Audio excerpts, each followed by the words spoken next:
Éric Ciotti, bonjour. Bonjour. Bienvenue sur Livre Noir. Merci d'avoir accepté notre invitation. Et puis merci à tous de continuer à nous suivre pour cette émission consacrée donc à vous, à un homme politique en exercice, député depuis 2007, si je ne me trompe pas, Absolument. La première circonscription des Alpes-Maritimes. Et comme toujours, et puis d'autres fonctions, mais nous en parlerons un peu plus loin, comme toujours, nous commençons l'émission par une citation. Et à présent, je choisis toujours pour les personnalités politiques une citation qui vient d'eux, de leur bouche. Donc vous avez déclaré « Si nous ne défendons pas notre identité, nous allons disparaître ». Est-ce que vous pouvez nous expliquer cette phrase, Éric Ciotti ? Aujourd'hui, nos compatriotes, et je partage leur analyse, nourrissent une peur quant à l'avenir du modèle dont nous sommes les héritiers. Nous sommes les héritiers d'une civilisation qu'on peut qualifier de judéo-chrétienne. Et dire cela, ce n'est pas exprimer une appartenance religieuse. C'est constater un fait culturel. Cette civilisation, elle a au moins 15 siècles depuis le baptême de Clovis. Elle a façonné ce que nous sommes, elle a forgé notre organisation sociale, notre architecture, elle a conditionné notre calendrier civil. Bref, elle a fait ce que la France est aujourd'hui. Et nous voyons que du fait de plusieurs facteurs qui se conjuguent, l'échec de l'école de la République a assimilé aux valeurs de la République des générations entières, issues notamment de l'immigration, le fait de ne plus donner dans le cadre de l'école de la République l'amour de la France, de faire aimer le drapeau, la nation, eh bien on a progressivement, si on rajoute à cela une immigration de masse, deuxième facteur, qui a pris des proportions inégalées au cours des dernières années, depuis le début du quinquennat Macron, on voit bien qu'on a une société qui progressivement se modifie. On voit bien que cette culture dont nous sommes les détenteurs, les héritiers, les transmetteurs, enfin, en tout cas je souhaite que cette culture que j'ai reçue de mes parents, de mes grands-parents, je puisse la transmettre à mes filles demain. Et je souhaite globalement que cette France que j'aime reste demain la France. Or, on voit que cette France, elle est soumise à des menaces.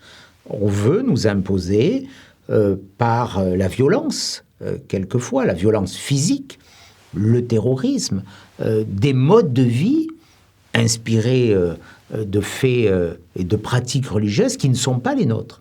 On veut nous imposer aussi une pensée, le wokisme notamment, qui veut effacer ce que nous sommes, notre histoire, ce qui a fait la fierté de notre pays. On veut déboulonner des statues, on veut revisiter notre histoire, on veut remettre en cause à la fois notre double origine, le pays des Lumières et ce pays aux origines judéo-chrétiennes.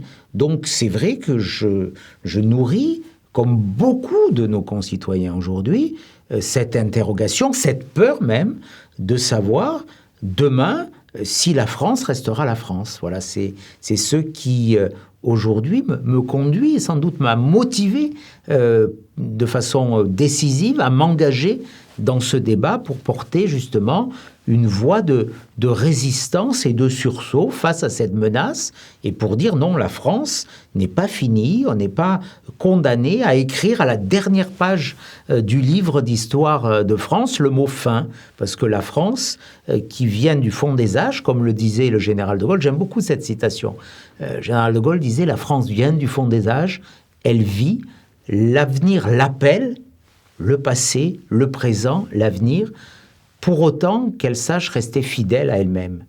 Et donc c'est cette fidélité à nos racines, à nos origines, à notre histoire, à notre culture que je veux préserver, que je veux voir préserver.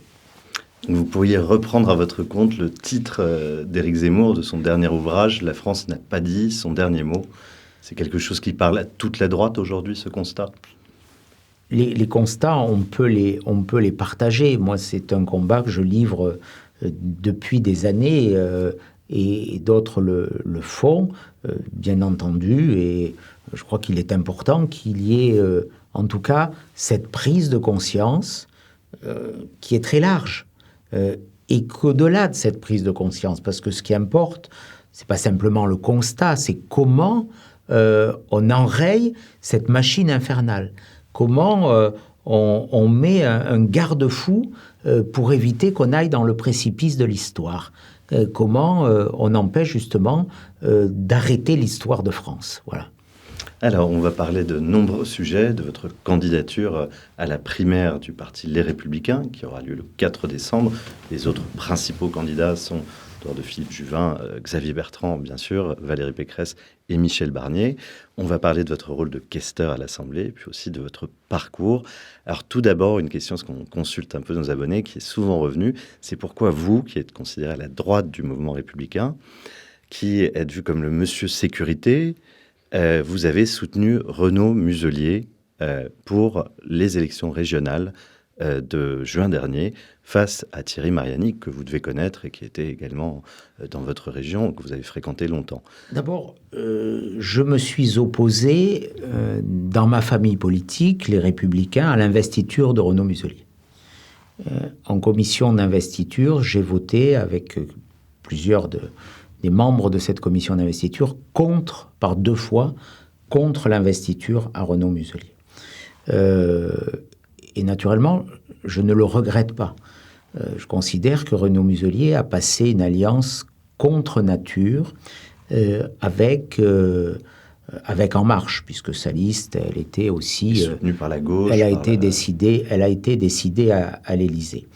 Donc, quand je vois naturellement les attaques très personnelles, la vulgarité, l'outrance du personnage, pour lequel je nourris un grand mépris, parce que pour moi la politique c'est pas ça, c'est pas le kéké marseillais qui insulte, qui harangue, qui n'exprime aucune compétence, voilà, qui bénéficie un peu du hasard de l'élection avec le Front républicain qui lui permet d'être élu.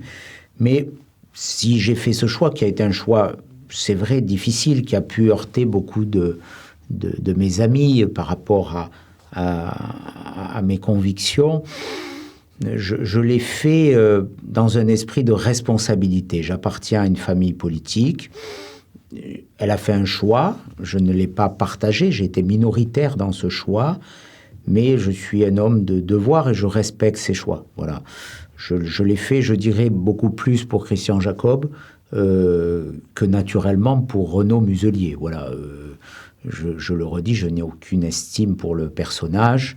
Je pense que c'est un très mauvais président de région. Voilà. Maintenant, cette page, elle est tournée. Renaud Muselier m'a attaqué d'autant plus fort. Voilà. Et quelque part, au moins, les choses sont claires. Je n'ai rien à voir avec ce personnage et le fait qu'il dise très clairement que si je gagne cette élection, il quittera les Républicains, c'est sans doute une motivation pour beaucoup de militants à voter pour moi, parce que je pense que désormais, il faut qu'ils clarifient les choses. Moi, j'aime bien la clarté. C'est ce qui avait motivé mon opposition. J'aime bien la clarté. On ne peut pas être aux Républicains et En Marche. C'est le cas de Renaud Muselier aujourd'hui. Donc il faut de la clarification. La réalité, c'est qu'il est En Marche. La réalité, c'est qu'il soutiendra Macron, comme d'autres avant lui l'ont fait. Je pense à Christian Estrosi. Pendant des années, il a entretenu cette ambiguïté. Puis, à un moment, la vérité, elle vous rattrape. Voilà. Donc moi, je souhaite qu'on soit très clair. Renaud Muselier soutient Macron. Très bien, c'est son choix. Mais qu'il arrête d'essayer de semer des germes pervers dans notre famille politique, parce qu'aujourd'hui, on voit bien qu'il y a quelques élus qui sont ce qu'on appelle traités par l'Élysée, et notamment par le conseiller spécial Est-Trahison, Monsieur Solaire, qui sont questeur juste avant qui ont leur ronde serviette à l'Élysée et dont le seul objectif est de déstabiliser leur famille politique. Donc, au bout d'un moment, plus personne n'est dupe. Voilà. Mais encore une fois, ça a été une page très douloureuse. c'est régional. J'avais posé une question avant d'appeler à faire ce choix. J'avais demandé à Renaud Muselier qu'il s'engage à soutenir notre candidat à la présidentielle. Il me l'a dit. Voilà, on voit bien aujourd'hui qu'il s'engage, comme je le redoutais, sur une autre voie. Mais il ne sera pas dit que moi, je n'ai pas été loyal et respectueux des décisions de ma famille politique. Vous avez également travaillé avec Christian Estrosi, votre épouse également. Ces personnes, je pense à Hubert Falco, je pense à Christian Estrosi, je pense à Renaud Muselier, est-ce qu'ils ont changé? Est-ce que ce sont eux qui ont évolué? Est-ce que c'est vous qui vous êtes, entre guillemets, droitisé? Comment vous expliquez ces itinéraires? Est-ce que finalement, dès le départ, c'était des options, des sensibilités différentes? Ou est-ce que c'est uniquement l'opportunisme, l'appel du pouvoir qui les a... Écoutez, Hubert Falco, j'ai de l'amitié pour lui, j'ai du respect, je ne sais pas ce qui l'a conduit à évoluer.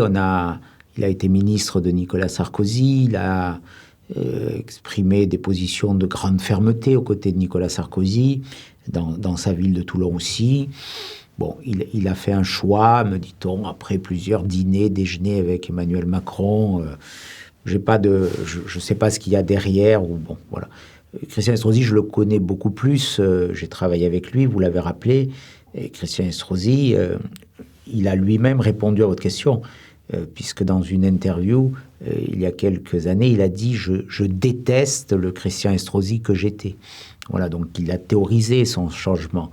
Christian Estrosi a toujours été quelqu'un de très à droite. Je l'ai vu rencontrer Jean-Marie Le Pen entre les deux tours des élections régionales de 98. Ses premiers textes de loi à l'Assemblée nationale, lorsqu'il a été élu en 88, il avait une proposition de loi avec les députés de Nice de l'époque qui visait notamment à rétablir la peine de mort. C'est lui qui a théorisé la 5e colonne islamiste. Christian Estrosi a toujours été classé à la droite de la droite aussi.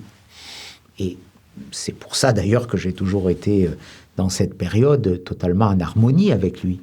Et puis en 2017, il y a eu ce basculement où dès avant le premier tour, il a choisi Emmanuel Macron. Donc il a profondément changé et je ne vois qu'une explication à ce changement, c'est la quête de poste, de place et une forme d'opportunisme qui est contraire à tout ce que je crois en politique. Voilà, moi j'ai mes convictions, elles n'ont jamais varié, j'ai mes appartenances, elles n'ont jamais varié. Je suis membre de la même famille politique depuis 1981, date à laquelle j'ai adhéré au RPR. Enfant, adolescent, j'ai grandi dans une famille gaulliste, dans une famille RPR, qui adhérait au RPR, militant RPR, collaborateur, élu. J'ai toujours eu les mêmes convictions, les mêmes adhésions, les mêmes valeurs. Et aujourd'hui, j'ai une souffrance quand je vois les comportements de certains, dont ceux de Christian Estrosi, notamment en 2017, ceux que j'ai vus courir avec une frénésie totale derrière François Fillon quand il était fort, guetter, quémander des postes, des places de porte-parole, et puis le lâcher avec la même frénésie lorsqu'il a été en difficulté. C'est pas ça ma conception de la politique. Voilà, moi je crois en des valeurs, je crois en des idées, je crois aussi au respect de la parole donnée, je crois en l'honneur, et on ne peut pas trahir à ce point les électeurs qui vous ont tout donné. Les élus que vous parlez, ils ont été élus pendant des décennies par des électeurs, sur des idées, sur des valeurs. Christian Estrosi, au municipal de 2020, il est venu aux Républicains supplier qu'on lui donne l'investiture pour les municipales. Et puis, une fois que c'est fait, comme Renaud Muselier, il y a un mépris. Non, c'est pas ça la conception de la politique. Au fond, vous êtes un légitimiste. Vous soutenez votre famille politique envers et contre tout. Vous avez été particulièrement, je trouve, remarquable au moment effectivement de la campagne de François Fillon. Vous avez fait partie de ces personnes qui n'ont pas lâché le candidat en cours de route. J'étais au Trocadéro, j'ai Exactement. parlé au Trocadéro. C'était sans doute une des plus grandes émotions de ma vie politique, de mon parcours politique. Parler à cette foule qui était une foule mobilisée, sincère, et qu'on a trahi, que certains ont trahi. J'en veux beaucoup à ceux qui ont trahi cette espérance, qui ont changé le destin de la France, parce que à la place de François Fillon, on a eu, qui avait un projet de redressement, on a eu un projet d'effacement de la France, voilà, avec Emmanuel Macron. Pensez que cette élection 2017 a été volée d'une certaine manière à François Fillon, ou en tout cas qu'il y a eu des pressions politiques pour que cette affaire soit traitée si vite, en tout cas, avec autant de il y a eu des bruit. Il y a eu des prises de position, notamment de la procureure du PNF, Madame Houlette, qui a fait part de pression de l'exécutif. Il y a eu des procédures d'une célérité inédite. Voilà, donc ce qui s'est passé aurait interrogé dans des pays qualifiés d'autoritaires ou dictatoriaux. En gros, on a éliminé le principal opposant du pouvoir qui était en mesure de gagner. La réalité, elle est là. Donc ça pose naturellement une question sur le caractère démocratique de tout ce qui s'est passé. Voilà, et sur l'état de la démocratie française. Quand on peut éliminer un opposant avec des méthodes aussi rapides et aussi brutales, c'est naturellement une interrogation. Et pour moi, j'ai toujours cette interrogation. Et on doit, avant de juger d'autres démocraties, on doit se dire aussi, regardons ce qui s'est passé quand même à l'élection présidentielle française. Et donc je reviens à ce que je vous disais, vous êtes fidèle donc à votre famille politique, mais est-ce que vous n'êtes pas fidèle à une famille politique qui elle-même n'est pas fidèle à ses électeurs? C'est-à-dire que, je vous le dis, bon là c'était le cas effectivement pour la région PACA, beaucoup d'électeurs se sont sentis tout de même trahis en 2007, le Karcher entre guillemets n'a pas été passé, ou il n'y a pas eu suffisamment de choses de faites du point de vue sécuritaire justement. Je suis pas d'accord là-dessus.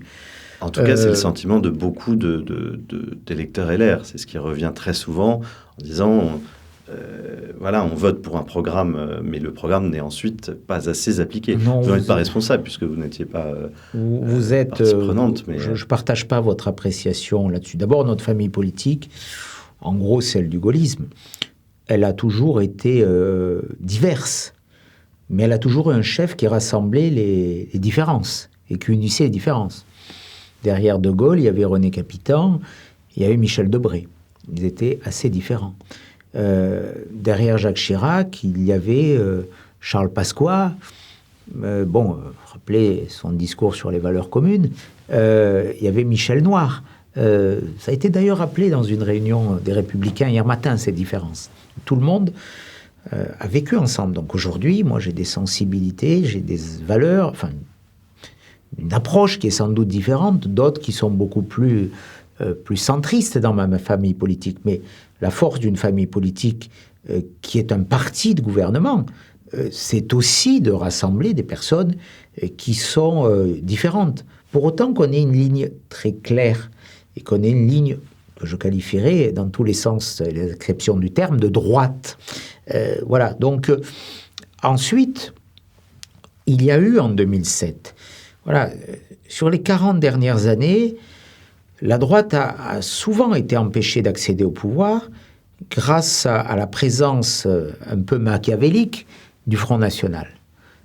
Présence très largement orchestrée par François Mitterrand. Mais la droite n'a pas coupé le cordon sanitaire établi par François Mitterrand. Donc là, et on a eu la seule vraie réponse efficace a été en 2007. Avec Nicolas Sarkozy, qui d'abord n'a insulté aucun électeur.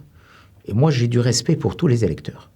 Et je le dis, et j'ai du respect pour un électeur de Madame Le Pen, de Monsieur Zemmour, je ne sais pas s'il sera candidat, mais ou de Monsieur Mélenchon. À partir du moment où on est citoyen français, on vote, on est respectable. J'ai mes idées, j'ai mes convictions, mais la démocratie, c'est aussi reconnaître et respecter les idées des autres. Donc, Nicolas Sarkozy a gagné en 2007 aussi parce que pour la première fois, il a arrêté d'insulter les électeurs du Front National. Voilà. On a eu des phrases en disant les électeurs du Front National, certains disaient ce sont des salauds. Bon, voilà. Non, ce sont des Français qui ont des attentes, des espérances, des peurs, des inquiétudes auxquelles il faut répondre. Et qu'il ne faut surtout ni mépriser, ni caricaturer, et encore moins insulter. Et aujourd'hui, j'ai la même attitude. Et 2007, il y avait aussi l'action extraordinairement efficace de Nicolas Sarkozy au ministère de l'Intérieur, qui a été un ministre de l'Intérieur très efficace, et il y avait une immense espérance. Le bilan, on peut le regarder presque 10 ans plus tard. Le bilan, il souffre désormais la comparaison de façon très positive avec ses successeurs. Voilà. Sur l'immigration, c'était tout de même assez médiocre. Sur l'immigration, il y avait deux fois plus d'expulsions, il y avait 2 fois moins de titres de séjour, 270 000 titres de séjour, sans parler des demandeurs d'asile en 2019. 130 000 demandeurs d'asile, 40 000 mais MNA, vous connaissez les chiffres, en 2019. Sur tous ces paramètres, en 2012, dernière année de Nicolas Sarkozy, on était 2 fois moins. Donc on peut mais pas, c'était davantage que sous Chirac. On ne peut pas dire que sous Chirac, c'était l'action de Nicolas Sarkozy, ministre de l'Intérieur. Mais même sous Jospin, on était à 140 000 entrées par an. Qui les a réduits. Donc il y a eu une action avec Brice Hortefeux au ministère de l'Intérieur, notamment, qui a été efficace. Est-ce qu'on aurait pu aller plus loin ? Personnellement, je le pense et je l'ai dit, mais nous avons été, rappelez-vous aussi, et c'est sans doute une difficulté qu'il faut prendre en compte, contrariés dans cette action, notamment en termes de moyens, par la pire crise financière depuis 1929. La crise des subprimes de 2008 a totalement bouleversé ce quinquennat. Et nous n'avions pas les mêmes armes qu'aujourd'hui. Aujourd'hui, on peut dépenser sans compter. C'est le quoi qu'il en coûte, ça ne durera pas, mais la Banque Centrale Européenne a racheté les dettes. À l'époque, la Banque Centrale Européenne nous mettait une épée dans les reins en disant « Attention, si vous ne respectez pas les règles de Maastricht, le pacte de stabilité, rappelez-vous la dégradation, tout ça. » Donc Nicolas Sarkozy a dû tenir une équation budgétaire. Et c'est beaucoup plus difficile d'agir dans un cadre budgétaire très contraint que dans un cadre où on peut dépenser sans aucune limite. Donc c'est... Sur les entrées, sur l'immigration... Je pense qu'on aurait pu aller plus loin, mais que le climat, la période, les circonstances, le fait de sauver l'épargne des Français, voilà. La priorité à l'époque, elle était plutôt là. Et c'est vrai qu'on n'a pas pu sans doute tout faire avec la même force, mais à un moment, les Français se demandaient s'ils allaient pouvoir récupérer leur épargne dans les comptes bancaires, si vous allez encore pouvoir tirer de l'argent dans les distributeurs. On en était là. Et convenez que Nicolas Sarkozy a eu un rôle décisif au plan international dans la sauvegarde de notre système, qu'il a eu un rôle décisif aussi à l'international. Donc si on fait aujourd'hui la comparaison, elle est naturellement à son avantage. Pour autant, je le dis, on a été aussi prisonnier. J'ai été rapporteur de la LOPSI 2 sous Nicolas Sarkozy. J'ai été orateur du groupe UMP sur l'immigration. On a souffert aussi, à la fois, je dirais, d'une certaine prudence de la majorité. Je pense à la déchéance de nationalité, à la suite du discours de Grenoble, où il y avait une majorité au Sénat qui ne nous a pas permis de faire tout ce qu'on voulait, qui nous a contraints à revenir sur certains textes. Et puis on a souffert, et finalement, 10 ans plus tard, on en est là, et c'est sans doute un débat qui n'a pas été ouvert, de notre perte de souveraineté juridique. Moi, je me rappelle du débat sur l'immigration à l'Assemblée nationale. C'était en août 2007, Brice Hortefeux était ministre, Thierry Mariani était rapporteur. On avait des débats sur le regroupement familial. J'avais défendu des amendements déjà pour limiter le regroupement familial. Et chaque fois, j'ai été jeune parlementaire, et j'avoue que pour moi, c'était une nouveauté un peu incompréhensible. On nous opposait la Convention européenne des droits de l'homme, en disant, attention, à cet amendement, il est contraire à l'article 8 de la CEDH, sur la continuité de la vie familiale. Donc, vous allez être censuré par le Conseil constitutionnel. Je me rappelle qu'on débattait pour savoir si les familles qui pouvaient accueillir, dans le cadre du regroupement familial des membres de leur famille, devaient disposer d'un revenu qui était 1,2 ou 1,3 supérieur au SMIC. Donc, on a... Et c'est encore de façon exacerbée le cas aujourd'hui. Et ça, c'est sans doute une erreur parce qu'on n'a pas renversé la table. Et c'est ce que je propose dans cette campagne. Et tout le monde en parle aujourd'hui, on a, depuis des décennies, et c'était déjà le cas sous la présidence de Nicolas Sarkozy, on a cette perte de souveraineté juridique qui nous a privés d'une capacité d'aller plus loin et d'agir plus fort. Parce que notre cadre conventionnel, notre cadre constitutionnel nous en a privés. Et c'est ça qu'il faut changer aujourd'hui, parce que toutes les grandes annonces, tous les grands projets, toutes les grandes idées, elles ne seront pas applicables demain si on ne repose pas la primauté de la Constitution sur toute autre règle de droit. Voilà, ça c'est, je crois, très important. Et si on ne pose pas ce qui est totalement nouveau, la primauté de la loi, notamment en matière migratoire, sur ces textes qui ont une origine démocratique très fragile, très faible. Donc ça, c'est un sujet très technique qui parle peut-être pas à nos concitoyens. Mais il faut savoir que quand on dit, voilà, expulsion systématique, arrêt du regroupement familial, expulsion des délinquants étrangers, eh bien, on se heurte très souvent à ces textes ou à l'interprétation jurisprudentielle de ces textes en droit interne, sachant aussi que ce dialogue des juridictions, comme on l'appelle en droit, le Conseil d'État, entre le Conseil d'État, la Cour de cassation, le Conseil constitutionnel, a établi et installé une jurisprudence très restrictive en matière de protection de nos concitoyens. Voilà. Et ça, c'est une évolution à laquelle il faudra s'attaquer. Peut-être aussi par des nominations différentes au Conseil constitutionnel. Voilà. On voit ce qui a été fait aux États-Unis pour changer la jurisprudence. Il faut aussi que la composition du Conseil constitutionnel, elle repose sur des hommes et des femmes qui disent que la sécurité, donc une valeur collective, peut ou doit primer sur la liberté individuelle. Il y a deux décisions du Conseil constitutionnel que je ne comprendrai jamais. C'est une qui censure la loi, et j'avais participé avec les sénateurs avant 2017, qui prévoyait de pénaliser la consultation de sites djihadistes, censure du Conseil constitutionnel, parce que ça porte atteinte à la liberté individuelle. Et la deuxième, également censure du Conseil constitutionnel, qui censure la loi qui permettait de contrôler, très modestement au demeurant, les sortants de prison islamistes, qui avaient certes purgé leur peine, mais qui n'avaient pas purgé leur dangerosité pour la société.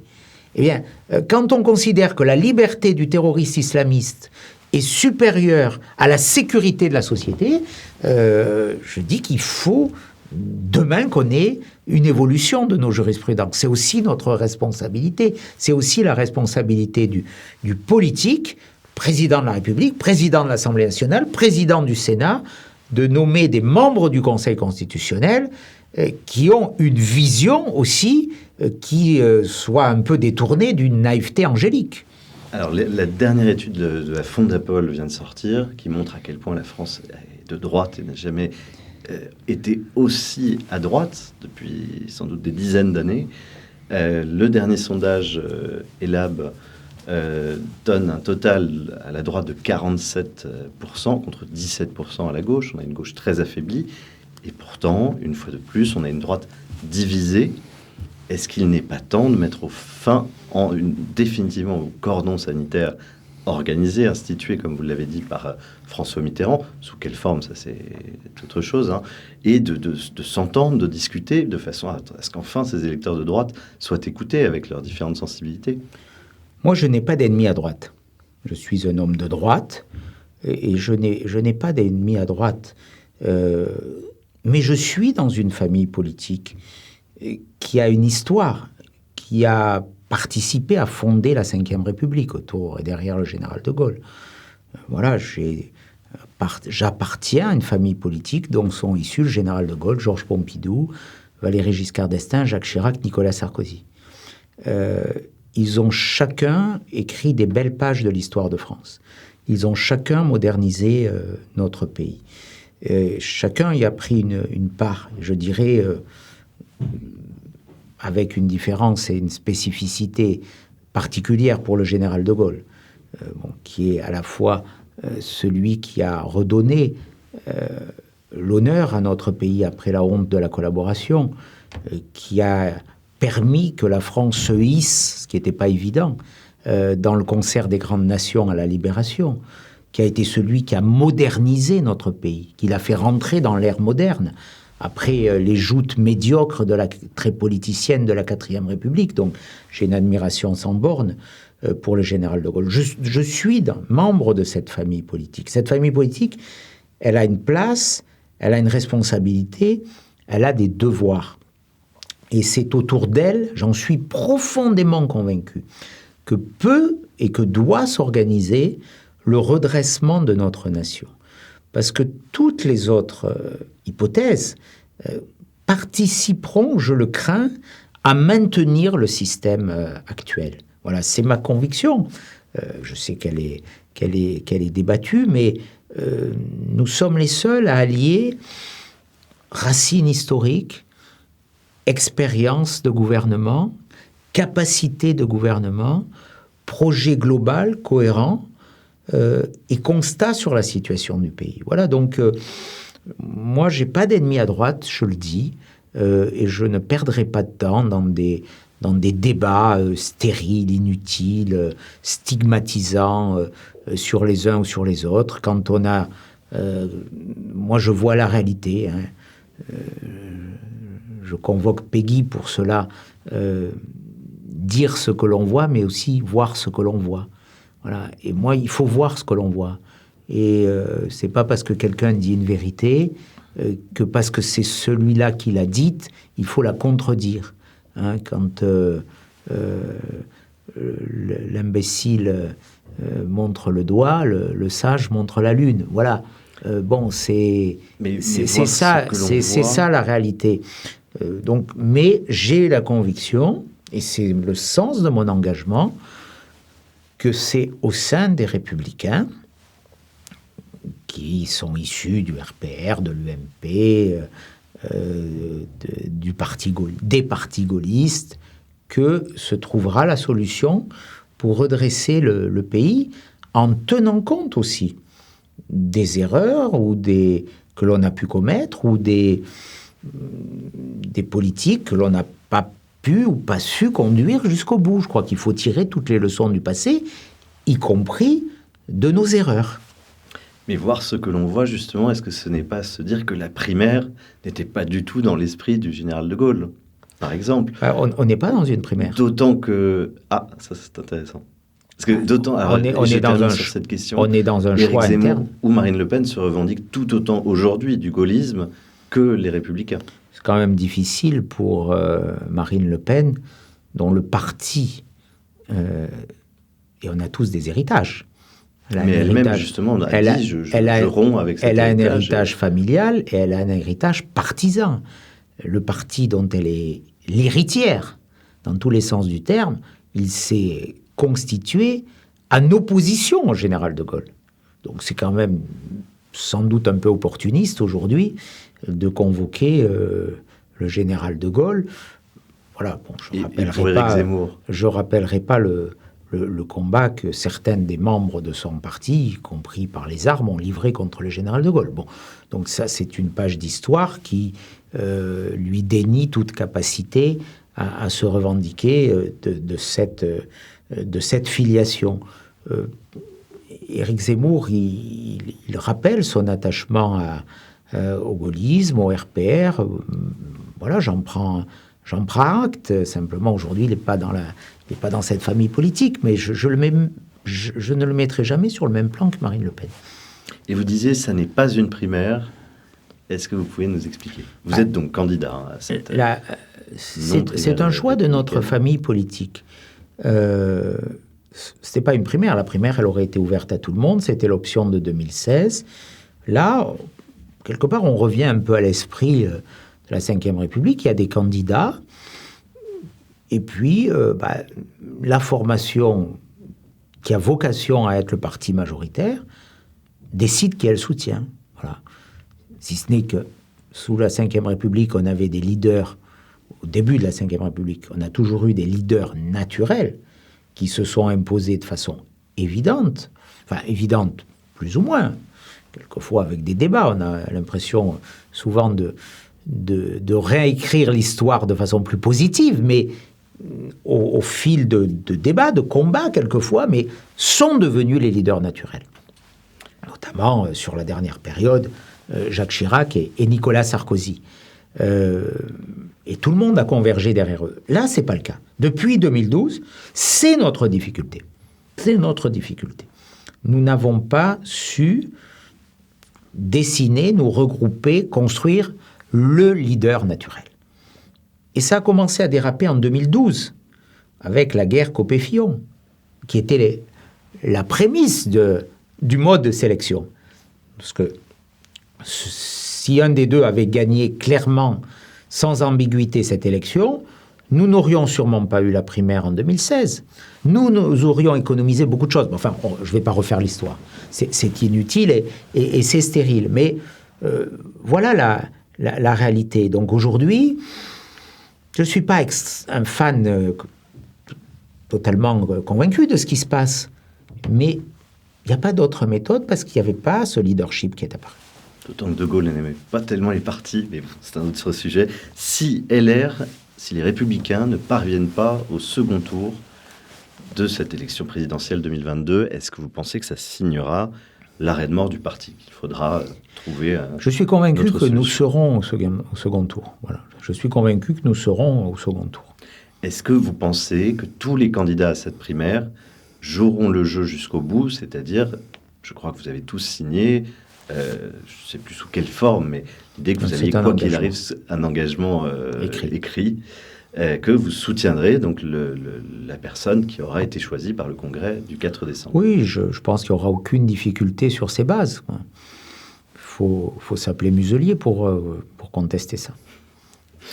Est-ce que le 4 décembre, ça n'est pas un peu tard, ou au contraire, vous pensez que c'est un timing très bien choisi qui permet de commencer la vraie campagne? Parce qu'on a l'impression qu'on est déjà dans la campagne présidentielle, mais on est très loin de l'échéance. Je crois que ce n'est pas trop tard. Voilà. Il ne fallait pas que ça soit plus tard.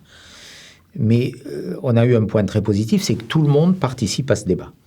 Ce qui n'était pas joué ou gagné d'avance. Rappelez-vous, fin septembre... Xavier Bertrand, Valérie Pécresse émettaient des doutes, des interrogations sur leur participation à ce processus de sélection. Aujourd'hui, c'est un point très positif. Tout le monde est dans la même maison, dans la même barque, comme vous voulez. C'est la grande victoire de Christian Jacob. C'est la victoire de Christian Jacob qui a abouti à ce résultat grâce à son talent, grâce à sa capacité de conviction. Vous savez, Christian Jacob a fait un travail de fond très important sur le projet, sur le rassemblement des hommes. On vient de très loin.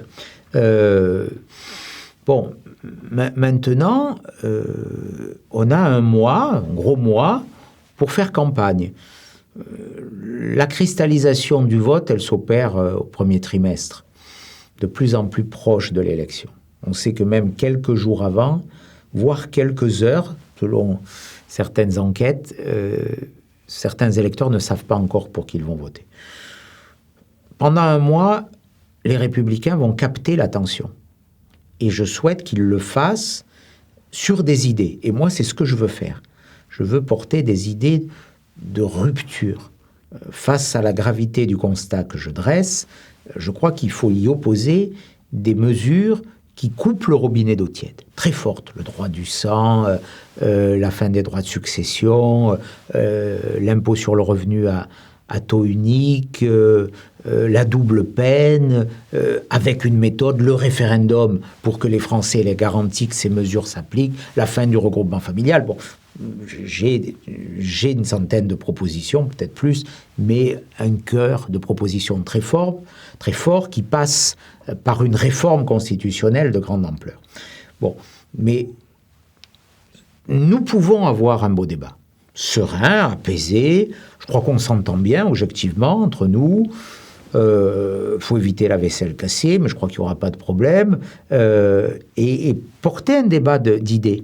Et puis, à la fin, faire pas simplement la synthèse derrière un candidat, c'est prendre les meilleures idées de chacun et faire un projet fort et de rupture.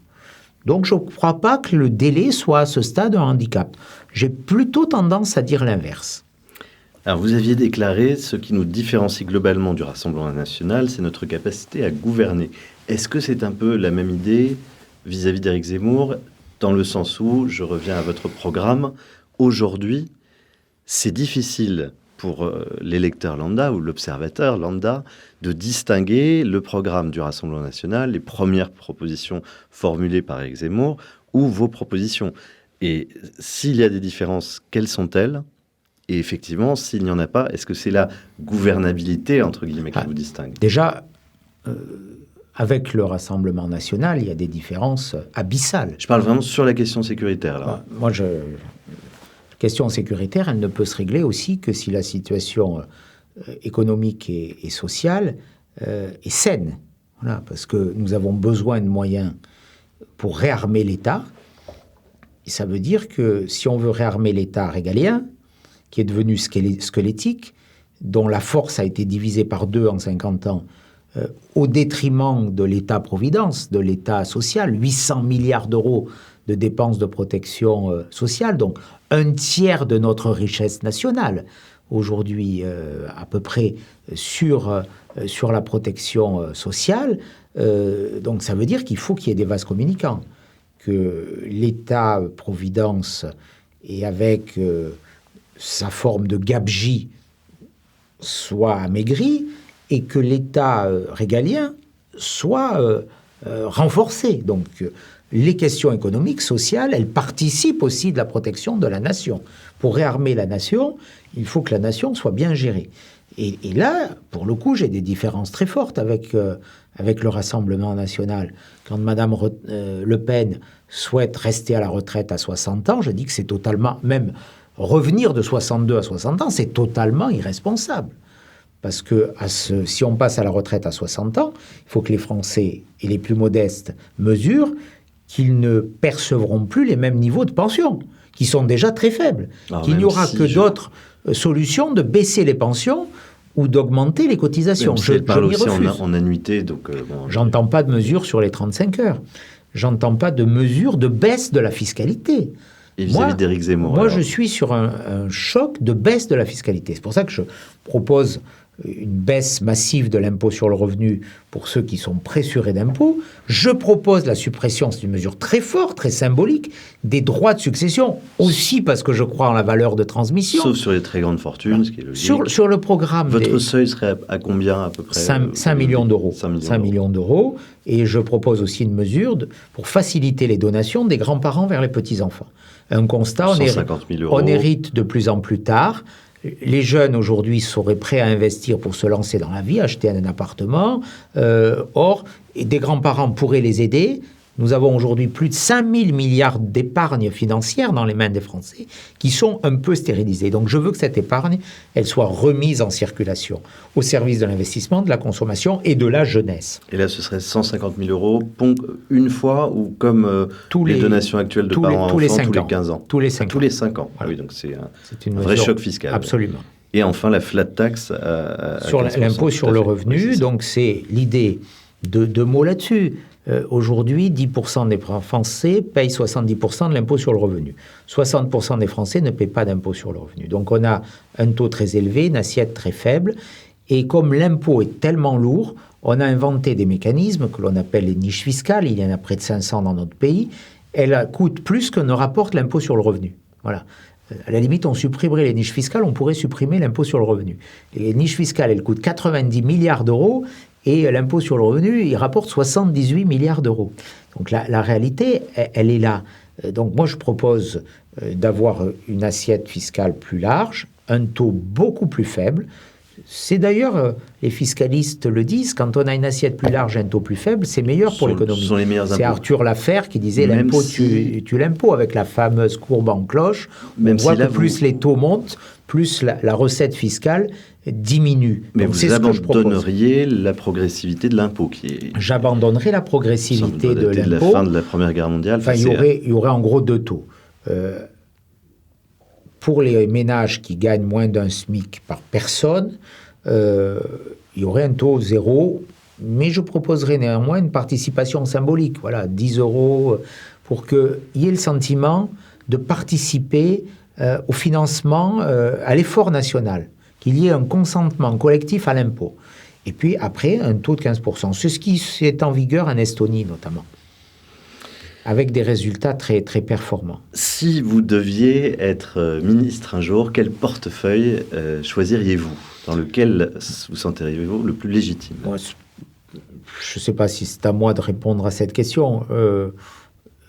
Les domaines sur lesquels je travaille depuis que je suis parlementaire sont les domaines liés à la protection des Français, qui relèvent du périmètre d'un grand ministère de la sécurité. C'est l'immigration, c'est la justice, c'est la lutte contre le communautarisme islamiste, pour l'affirmation d'une laïcité. Voilà, c'est ces sujets qu'on rattache un peu à l'État régalien. Voilà. Alors, j'ai juste une question. Questeur, est-ce que vous pouvez expliquer? Vous êtes questeur, donc il y a 3 questeurs, si je ne me trompe pas, Absolument. à l'Assemblée nationale, de la majorité, dans l'opposition. Oui. Ça fait référence donc à la République romaine. Exactement. Ça a été réinstitué sous Napoléon, il me semble, reconstruit lié au Sénat à l'époque, puisqu'il n'y avait pas d'Assemblée. Que fait un questeur? À quoi sert-il? Le questeur à l'Assemblée nationale, il dirige l'administration de l'Assemblée, il gère les finances de l'Assemblée et il a la fonction un peu d'une direction administrative et financière dans une entreprise. Voilà. Et avec une décision collégiale dans un collège de questeurs, comme vous l'avez souligné, qui associe 2 membres de la majorité et 1 de l'opposition pour que toutes les décisions et toutes les informations soient connues de tous, y compris de l'opposition, et que les décisions soient prises à la majorité, mais aussi avec la participation de l'opposition. C'est pour rompre avec l'opacité d'une décision qui n'associerait pas les oppositions. Le modèle est assez sain. Vous êtes député depuis 14 ans maintenant. Est-ce qu'il vous est arrivé de vous dire « je ne sers à rien », nous ne servons pas vous personnellement, mais le député français n'a plus le pouvoir est ailleurs, le pouvoir l'exécutif ou à la Commission européenne, peu importe, mais est-ce que ça vous est arrivé? D'abord, comment ça a évolué en 14 ans? Et est-ce que vous vous dites parfois, oui, je nous sens, nous, députés français, théoriquement représentants de la nation, assez inutiles? Inutile, non, mais trop souvent impuissant à faire bouger les lignes, bien sûr.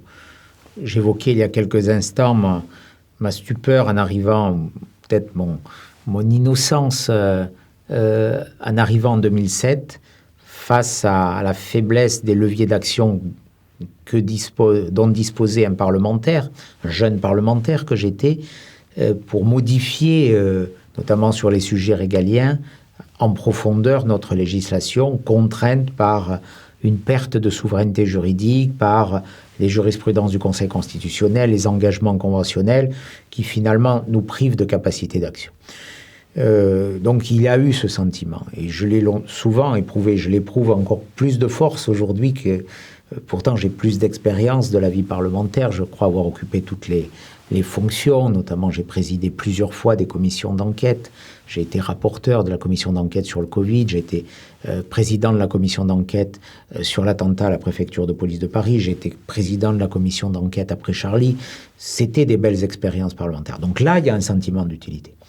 Quand, rapporteur de la commission d'enquête, j'ai démontré qu'on n'a pas pris en charge nos personnes âgées de la façon dont elles le nécessitaient, avec la dignité qu'on leur devait pendant la crise sanitaire, à la fin du mois de mars et au début du mois d'avril 2020, j'ai le sentiment d'avoir été utile. Lorsqu'on a formulé des propositions sur la commission d'enquête sur les attentats à la préfecture de police ou sur celui après Charlie, j'ai le sentiment d'une utilité. Donc cette commission, ce travail de contrôle, il est important. Et il est peut-être devenu plus important que le travail législatif. Parce que le travail législatif, c'est vrai qu'aujourd'hui, on est souvent contraint à être une chambre d'enregistrement. On est dans la période d'examen budgétaire. On vote un budget de plusieurs centaines de millions d'euros, encore plus important pour le budget de la sécurité sociale, le PLFSS. Donc, ce sont plusieurs centaines de millions d'euros, de milliards, quand je dis des millions, de milliards d'euros, bien sûr. Si on arrive à bouger quelques centaines de millions, c'est bien le maximum. Donc, c'est assez marginal. Après, il y a eu des beaux moments dans la vie parlementaire. Alors, plus dans la majorité. Moi, j'ai fait voter 3 lois quand même. Une qui, beaucoup en ont parlé, je l'ai fait, qui supprimait les allocations familiales aux parents défaillants, dont les enfants ne respectaient pas 2008, la présence scolaire 2010 ni les valeurs de la République. Avec 28 000 lettres envoyées en un an, si je me souviens bien. Et un peu plus, 98 un peu plus 000, même. Ah oui, d'accord. Avec un résultat. Et alors, ça a été la première loi abrogée par François Hollande. C'est ça, justement, je n'avais pas la réponse. Donc elle a été abrogée. Pour des raisons idéologiques. D'accord. J'ai fait voter une loi sur l'encadrement de type militaire des mineurs délinquants. Là aussi, beaucoup en ont parlé, Ségolène Royal. Mais par exemple, même ce le garde des Sceaux. détricotage. Une anecdote, quand il est arrivé en commission des lois à l'Assemblée nationale, il a surpris tout le monde en disant « Je vais vous surprendre, je vais m'inspirer d'Éric Ciotti. Je vous propose qu'on travaille sur l'encadrement de type militaire des mineurs. » Un an après, rien n'a bougé. Hein. C'était le discours. J'ai fait voter une loi sur l'exécution des peines, suite à un rapport que j'avais remis en 2011 à Nicolas Sarkozy, qui prévoyait notamment la création de 24 000 places de prison, pour qu'en 2017, nous ayons dans notre pays 80 000 places de prison. Pourquoi ? Non pas parce que je suis un partisan du taux carcéral, mais pour que les peines de prison, que la réponse pénale soit exécutée, ce qui n'est pas le cas toujours aujourd'hui. Aujourd'hui, nous avons à peine 62 000 places. Et je précise que Emmanuel Macron avait promis 6 ou 7 000 places de prison supplémentaires. Il en avait Alors promis. c'était sur les 10 ans. Alors, 15 000 sur 10 ans, mais dont 7 000 en place. Dans son programme de campagne, il avait promis en 2017, 15 000 places sur le quinquennat. Tout à fait. La loi Belloubet est revenue sur cet engagement en disant on aura 15 000 places sur deux quinquennats. Déjà, on a divisé par 2 l'objectif. Aujourd'hui, la réalité, quelle est-elle ? Vous disiez tout à l'heure, 1500, le bilan de Nicolas 1600. Sarkozy, un peu plus de 7 000 places construites sous Nicolas Sarkozy, autour de 2 000 sous François Hollande, 1600 et quelques sous Emmanuel Macron. La réalité, elle est là. Oui, donc, mais on a parfois le sentiment... C'est même pas 10% de la promesse. Oui, mais est-ce que les gens sont fatigués de se dire on va voter pour le moins pire ? C'est ce que je veux dire. C'est ce que je propose. Nicolas Sarkozy a rétabli la double peine. C'est ce que je propose de tout à fait. Et c'est pour ça qu'on vous reçoit, pour essayer de comprendre... De changer avec l'énergie, avec... de la force. Dernière proposition sur un peu... Parce que ça, c'est des moments, ils sont rares, c'est vrai, où on a le sentiment d'être utile. J'ai fait voter un amendement qui rend obligatoire la présence du drapeau français dans chaque classe, de chaque école, de chaque collège, de chaque lycée de la République. Avec la devise. C'est un parcours avec les paroles de la Marseillaise notamment. C'est le parcours d'assimilation à la République. Pour ceux qui viennent d'ailleurs, c'est toute cette démarche qui redonne sa place à l'école qui transmet des savoirs, mais aussi école de la République qui transmet des repères et qui fait aimer la France. Mais je suis parfaitement d'accord, mais c'est parfois exaspérant de se dire il y a eu des erreurs sous le quinquennat de Nicolas Sarkozy. Je pense à la double peine, je pense effectivement à la gestion de l'immigration globalement, sauf en toute fin de quinquennat où il commence je ne suis pas d'accord. Mais... C'est objectif, les chiffres augmentent, le nombre de visas augmente entre le quinquennat de Nicolas Sarkozy et celui de Jacques Chirac. Et pire, plus que sous Lionel Jospin. Lionel Jospin, vous êtes à 140 000 entrées légales par an. Sous Nicolas Sarkozy, vous êtes à 210 000 à peu près. Il y a une évolution de la situation internationale que vous ne pouvez pas nier, mais moi, je suis pas... Si on veut vous croire aujourd'hui... Je ne suis pas là pour évoquer le passé. On a pu commettre des erreurs. Pas une question de... Et même dans cette période, sur les questions judiciaires, je me rappelle de ne pas avoir voté la loi pénitentiaire parce qu'elle allait trop loin sur les aménagements de peine. Donc j'ai toujours eu une cohérence. J'ai regretté la diminution d'effectifs. Voilà, je l'ai dit à l'époque, et mes écrits, mes paroles en témoignent. Mais je n'ai pas été ministre de cette période. Voilà, donc faites-moi crédit aussi de tirer les leçons de ce qui n'a pas été suffisamment loin. Je l'ai dit, on m'a suffisamment taxé, critiqué, caricaturé pour dire que j'ai été trop excessif, pour qu'on me fasse aussi le procès de porter des mesures que je n'ai pas totalement approuvées. Donc aujourd'hui, moi, ce qui m'importe, ce n'est pas tellement ce qui a été fait dans le passé. Aujourd'hui, c'est l'état de la France. Est-ce que la France va bien? Je ne le crois pas. Est-ce que la France est en voie de déclin? J'en suis hélas convaincu. Est-ce qu'elle est en voie de déclassement? J'en suis certain. Et donc, il faut, pour mettre un terme à ce déclin, à ce déclassement, un projet de rupture qui associe toutes les volontés qui aiment la France et qui se rassemblent pour redresser notre pays. Il faudra du courage, et c'est pour ça que je porte ce projet. La clarté dans les alliances, étanchéité avec le macronisme, la vérité dans le constat. C'est peut-être le plus simple, mais il faut quand même le dire. Il faut dénoncer que la société change, la conséquence de l'immigration sur la montée de l'islamisme, du terrorisme, et puis le courage de l'action. Et là où vous avez raison, c'est qu'aujourd'hui, les Français ne croient plus en la politique.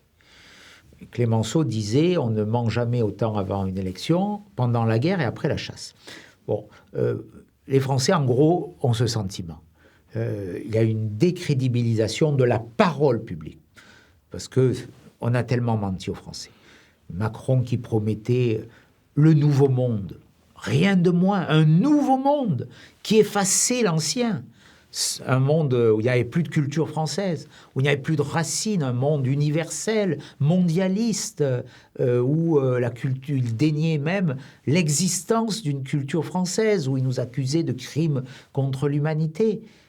Hollande promettait de réenchanter le rêve français. Rappelons Vielle Lune de Mitterrand aussi. Donc aujourd'hui, tout ça a construit une grande désillusion. Et beaucoup de colère aussi, on l'a vu avec les Gilets jaunes, parce que quand on trompe les Français, ils se révoltent. Donc il faut aujourd'hui aller vers une méthode qui donne la garantie aux Français qu'ils décideront demain de leur avenir. Et c'est pour ça que je prône la réforme constitutionnelle par voie référendaire, qu'elle soit soumise aux Français. Parce que là, et très vite, notamment le jour des élections législatives, pour dire « je vous proposerai ça ». Mais on sait très bien que souvent, quand on propose, on va se heurter au débat parlementaire, à la navette parlementaire, à la nécessité d'un accord, aux menaces de censure, et que là, la force du discours ou du programme, il s'effiloche. Et donc, il faut qu'il y ait une garantie de méthode. Le référendum. On propose ça, mais c'est vous qui décidez. Tout de suite. Et ça, je crois que ça change la donne.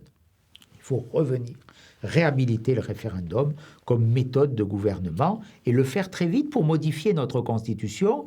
Il faut modifier la Constitution sur l'article 55 pour retrouver la souveraineté juridique. Et moi, j'approuve ce que fait la Pologne, je le dis très clairement. Modifier l'article 55, ça nous permet de reprendre le cours de notre destin, de mettre un terme au regroupement familial, de porter des quotas migratoires, de mettre en place la rétention de sûreté pour les islamistes sortant de prison. Voilà, quelques exemples. Il faut réformer notre Constitution pour aller plus loin sur les questions de sécurité. Quand on voit qu'un policier municipal ne peut pas contrôler une identité, on marche sur la tête. Il y a une multitude d'exemples où il faudra aller sur ce terrain. Mais on imagine que, par exemple, Éric Zemmour va proposer le même genre de solution pour la sécurité. Je ne sais pas pour l'instant. Qu'est-ce qui fera qu'on vous choisira vous plutôt que lui? Voilà. Je ne sais pas ce que proposerait s'il était candidat Éric Zemmour. Pour l'instant, Éric Il a Zemmour, esquissé déjà quelques solutions à Drancy. Éric Zemmour, il dresse un constat. Et encore une fois, pour l'essentiel, je partage ce constat du déclin, en gros, que je peux résumer, un déclin de la France. Et il a su, c'est pour ça qu'il a sans doute aujourd'hui ce regard de beaucoup de Français, il a su traduire et parler librement de cette peur identitaire. Le souhait des Français majoritaires que la France reste la France. C'est le slogan de ma campagne.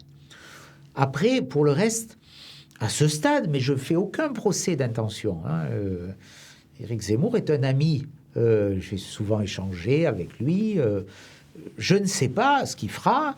Je ne sais pas s'il devait être candidat, ce qu'il proposera, avec qui, comment. C'est là où on est dans le flou. Et c'est là où je vous redis que la capacité à gouverner, elle sera décisive dans le choix des Français. Et que là, la capacité à gouverner, elle est dans notre famille politique. Pour autant que notre famille politique fasse aussi sa révolution, qu'elle ait des idées fortes, qu'elle ait le courage d'agir, c'est ce que je crois pouvoir incarner dans cette élection. Il y a eu des transfuges vers Emmanuel Macron, il y en aura à nouveau. Certains disent que cette primaire sera aussi peut-être une primaire vers Matignon plutôt que vers l'Élysée. Je parle de la primaire des Républicains. Est-ce que on a eu une information livre noir, puisqu'on est devenu un média d'investigation, sur le fait que peut-être que Guillaume Pelletier évoquerait un rapprochement avec Zemmour? Est-ce que ce sont des choses qui vous semblent cohérentes, qui vous gêneraient personnellement, ou c'est finalement le retour à l'unité de la droite, ou ça vous semble dans tous les cas très précoce? Moi, je ne rentre pas dans ces considérations. Chacun s'exprimera. Moi, encore une fois, je suis engagé dans une compétition dans ma famille politique. Et je suis là pour la gagner. Et je suis là pour la gagner non pas sur des critères d'image ou de casting médiatique. C'est pas un concours de beauté.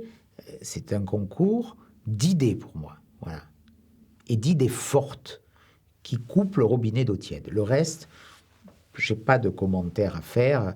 Nous verrons bien comment on se positionne les uns les autres. Moi, ce que je suis, c'est que je suis solidement enraciné dans ma famille politique. Voilà. Et en termes d'idées, si on parle de vos concurrents pour cette primaire, desquels naturellement vous vous sentez le plus proche? Peut-être que vous n'avez pas envie de l'évoquer, mais forcément ça intéresse les gens de se dire, est-ce que vous avez plus de proximité avec Michel Barnier qu'avec Xavier Bertrand, par exemple? Je ne sais pas. D'abord, à titre personnel, j'ai de l'amitié pour chacun, chacune et tous. Voilà. En tout cas, je n'ai pas d'inimitié. Avec Valérie Pécresse, j'ai participé côte à côte et également avec Laurent Wauquiez. Nous étions tous les trois à la direction de la campagne de François Fillon en 2012. Xavier Bertrand m'a nommé secrétaire national de l'UMP à la sécurité. C'était en 2009 ou 10, je crois. Je connais moins Michel Barnier parce qu'on n'a pas siégé ensemble à l'Assemblée nationale, mais j'ai du respect pour lui. Donc il n'y a pas de problème personnel entre nous. Après, sur les sujets régaliens, j'ai l'impression, et c'est une satisfaction pour moi, y compris quand je lis Michel Barnier ou quand je vois certaines propositions des uns ou des autres, que tout le monde est un peu venu sur mes thèses. Vous savez, moi, j'ai tout écrit. En 2017, j'ai déposé une proposition de loi d'orientation et de programmation sur la sécurité intérieure et la justice. J'ai déposé une proposition de loi sur l'immigration et j'ai déposé une proposition de loi de réforme constitutionnelle. Vous lisez ces textes, ils ont plusieurs années. Je les retrouve aujourd'hui dans les programmes de mes amis concurrents. Je m'en réjouis. Ça veut dire que souvent, des idées que l'on a souvent classées très à droite, parce que c'est moi qui les exprimais, eh bien aujourd'hui, elles font notre socle commun. C'est très bien. Ça veut dire que sur le régalien, on a déjà avancé. Qu'est-ce qui vous a donné au départ l'envie de faire de la politique? Vous avez un parcours relativement traditionnel en matière de politique, j'entends, hein, c'est-à-dire assistant parlementaire donc d'un député à l'époque. Vous avez été premier adjoint donc à Nice. Qu'est-ce qui, le premier mouvement du militant que vous êtes, d'où est-il venu? C'est sans doute une orientation familiale. J'avais un oncle qui était le premier adjoint de ma commune natale, ma commune de Saint-Martin-Vésubie dans les Alpes-Maritimes. Cet oncle, il avait été résistant dans les maquis de Corrèze et il était arrivé avec les forces de libération de l'armée américaine et française dans les Alpes-Maritimes. Il s'est installé dans mon village de Saint-Martin-Vésubie. Il a épousé ma tante, ma grande-tante, et il est devenu élu. Et enfant, je l'accompagnais, je me rappelle, au conseil municipal, dans les cérémonies patriotiques. Et c'est sans doute ça qui m'a guidé, qui m'a orienté. Et j'ai toujours attaché beaucoup d'intérêt, porté beaucoup d'intérêt à la chose publique. Voilà, donc j'ai fait des études aussi qui m'ont orienté dans ce sens. Je suis diplômé de Sciences Po. Voilà, donc c'est... Et puis, une famille aussi très militante de la France. Voilà. Un grand-père prisonnier de guerre qui vouait un véritable culte au général de Gaulle, qui a été son libérateur.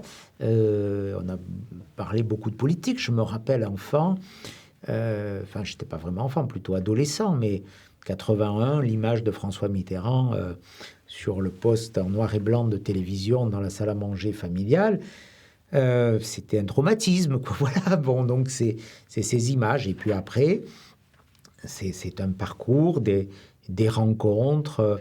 Je me rappelle les grandes messes du RPR, ces immenses tribunes, ces discours de Jacques Chirac, l'immense discours de Philippe Séguin. J'ai voué une grande admiration pour Philippe Séguin, au moment des assises du RPR avec la scission Pasqua-Séguin. Voilà, on parle de certains moments de tension aujourd'hui, mais qu'est-ce que c'était à l'époque aussi, hein? On a l'impression d'idéaliser. Mais je me rappelle l'hostilité de la salle immense quand Philippe Séguin a pris la parole, parce qu'il y avait un attachement à Jacques Chirac, et le triomphe à la fin de son discours. Cet art oratoire sublime, cette intelligence, voilà, et puis cette vision tellement pertinente sur l'Europe, pour s'opposer à l'Europe fédérale, aux dérives européistes, cette Europe un peu béate que dénonçait déjà le général de Gaulle, qui nous a fait tellement de mal, qui a déconstruit nos champions industriels au prix sous l'aune d'une concurrence ouverte qui a favorisé nos grands concurrents internationaux plutôt que les champions français ou européens. Voilà, mais... tellement Séguin était visionnaire. Donc, c'est ces parcours. Charles Pasqua, immense ministre de l'Intérieur, résistant dans mon département à Grasse, il était tout jeune. Voilà, ce sont des magnifiques figures. Et puis, l'épopée gaulienne, la résistance, j'admirais, j'ai lu tous ces épisodes, ces livres, les mémoires du général de Gaulle. Voilà. Encore un point de partage avec Éric Zemmour, Pasqua et Séguin. Max Gallo aussi à Nice, qui a été député socialiste de Nice, oui. Dans la circonscription que j'occupe aujourd'hui. Hein, dans la première circonscription, celle du cœur de Nice, celle de l'âme de Nice, le vieux Nice, le port. Max Gallo, en 81, a été élu député de cette circonscription, qui est une circonscription populaire. Un député communiste, Virgile Barrel, l'avait occupé aussi à la Libération. Mais Max Gallo, il a écrit des pages extraordinaires sur la France, sur ce roman français, cette histoire, le roman national. Max Gallo en a été un plus ardent promoteur. Ça m'a fasciné. C'est aussi ça qui a motivé mon engagement. Vous avez déclaré que dans le cadre d'un second tour entre Emmanuel Macron et Éric Zemmour, vous voteriez Éric Zemmour. Vous avez été attaqué pour cela par certains, en particulier M. Muselier. Est-ce que vous maintenez ces propos? Bien sûr, bien sûr. À l'inverse... Vous me prenez pour qui? Est-ce que je vais...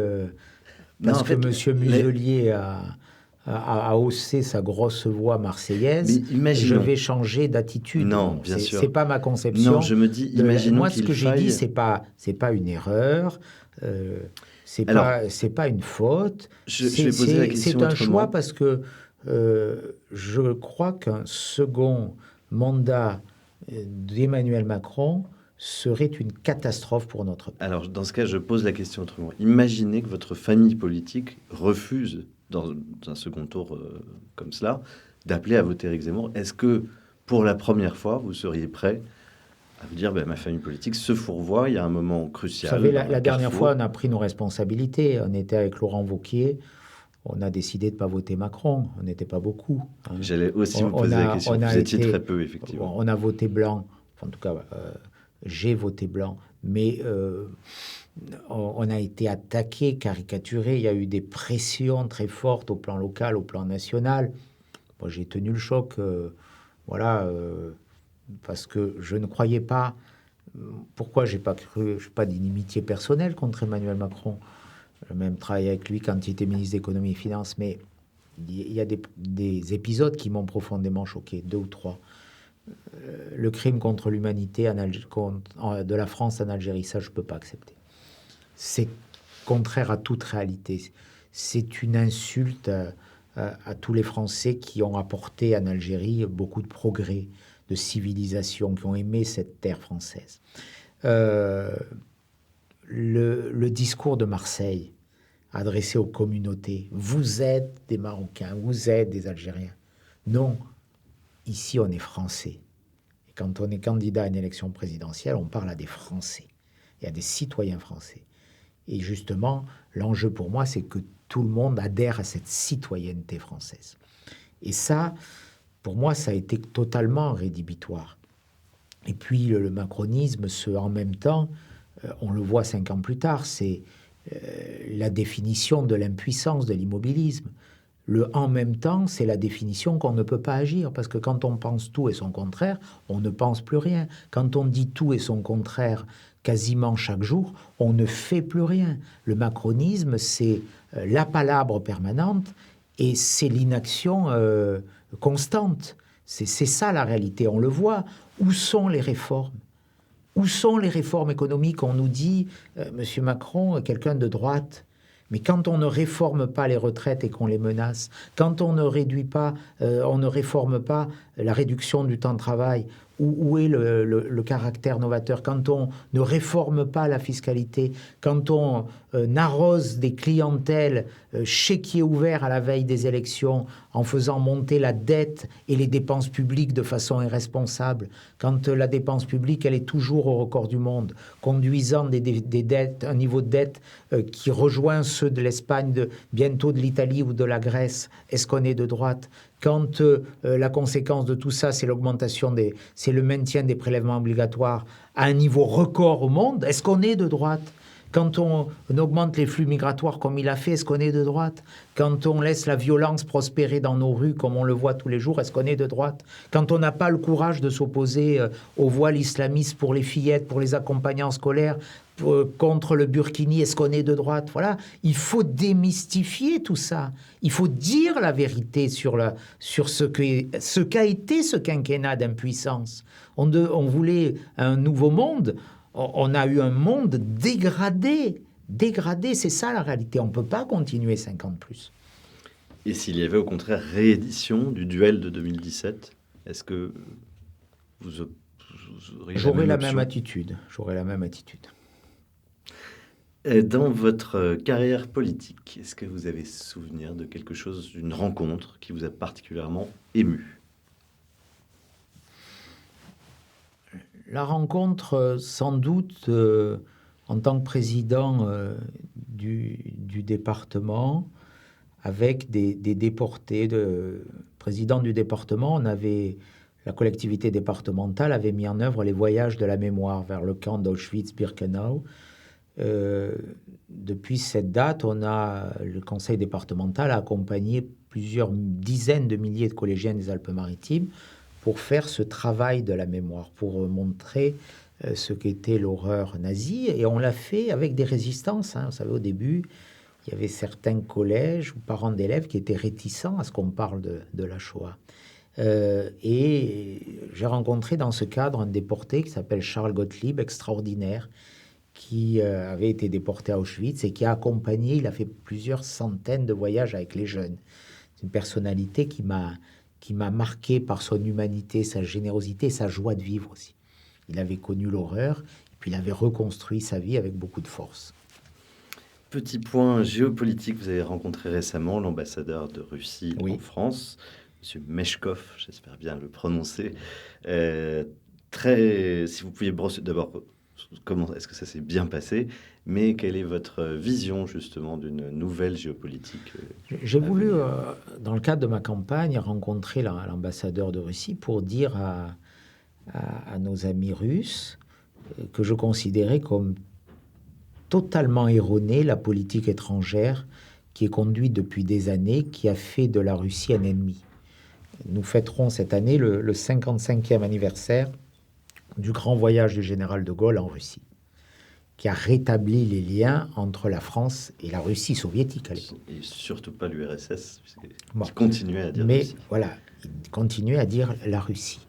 Et aujourd'hui, on est parti avec les quinquennats Hollande et Macron sur cette politique totalement irresponsable qui continue à faire de la Russie un ennemi.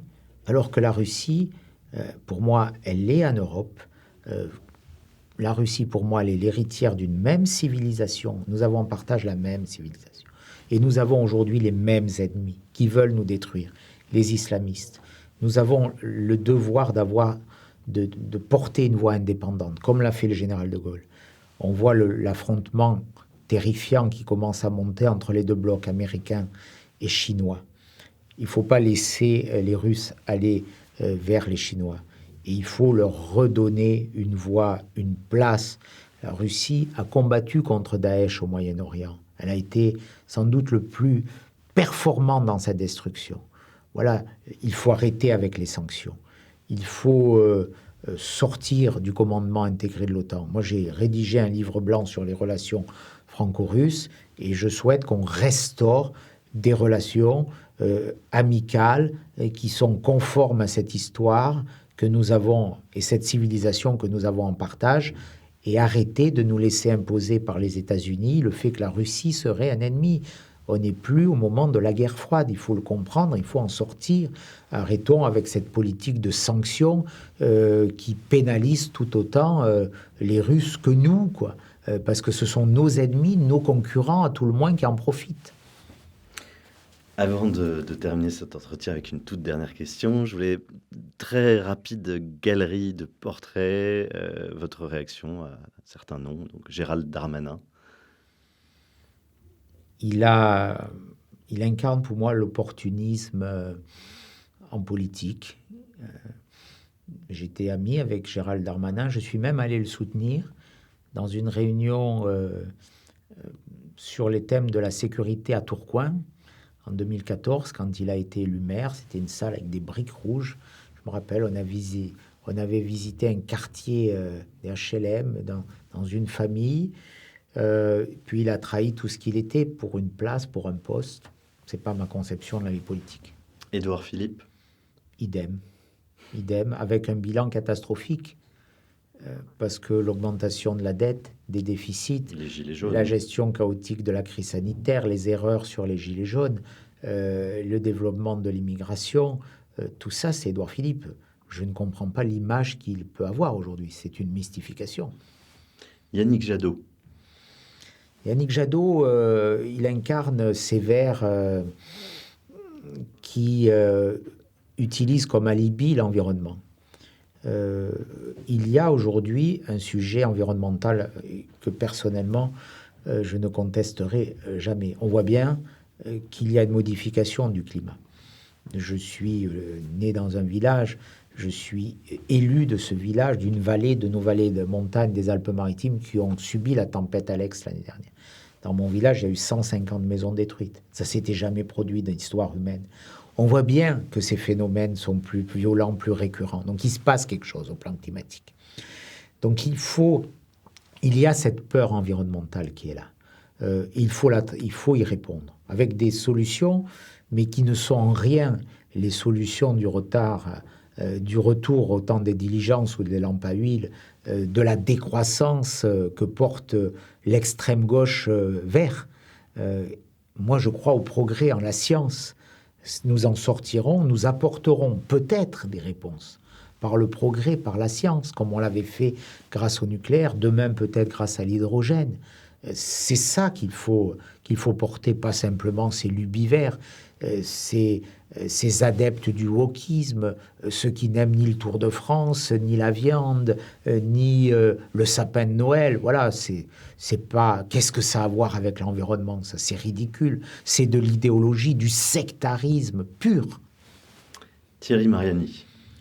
Thierry Mariani, j'ai travaillé avec lui. Je vous disais, il était rapporteur de la loi sur l'immigration en 2007. J'étais l'orateur du groupe UMP. C'était un fidèle de Nicolas Sarkozy. Il a quitté notre famille politique. Je le regrette, quoi. Je le regrette sincèrement. Marion Maréchal. Je la connais peu. Nous avons siégé un temps à l'Assemblée nationale, mais bon, nos parcours sont différents. Parfait. Et puis, dernière question, qu'est-ce qui vous donne encore de l'espoir dans la France de 2021 peut-être d'ailleurs de l'espoir dans les élections de 2022. Qu'est-ce que vous attendez de ce grand rendez-vous ? La capacité du sursaut français. On a vu dans des périodes très sombres de notre histoire, où la France était dans l'abîme, où la France était empêtrée dans les querelles politiciennes, je pense à la 4e République,